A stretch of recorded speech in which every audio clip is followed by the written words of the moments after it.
বলছিলাম কি, শীত তো প্রায় শেষ হতে চললো। মাছপ্রিয় বাঙালিরা সব কোথায়?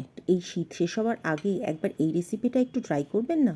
মাছের গায়ে ভালো করে নুন হলুদ মাখিয়ে তেলের মধ্যে দিয়েছি ছেড়ে, বেশ কড়া আর লাল লাল করে ভেজে তুলে রেখে একটা মাঝারি সাইজের পেঁয়াজকে এদিক ওদিক ঘুরিয়ে ঘুরিয়ে ভালো করে কুচিয়ে নিয়ে তেলের মধ্যে ছেড়ে দিয়েছি। ভেজে নিয়েছি বেশ লাল লাল করে। পেঁয়াজ যখন লাল রং ধরেছে তখন এর মধ্যে দিয়ে দিয়েছি একসাথে বেটে নেওয়া ধনেপাতা, কাঁচা লঙ্কা, রসুন আর আদা।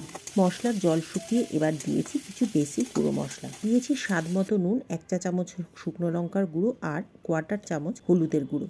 সমস্ত কিছু দিয়ে মশলাটা ভালো করে কষিয়ে নিয়েছি যতক্ষণ না পর্যন্ত তেল ছেড়ে এসেছে। মশলা থেকে তেল ছেড়ে আসার পর এর মধ্যে মিক্সির বাটিটা ধুয়ে দিয়ে দিয়েছি বেশ কিছুটা জল। ওই যতটা ঝোল আপনি বানাতে চান সেই অনুযায়ী আন্দাজ করে জলটা দিয়ে দেবেন।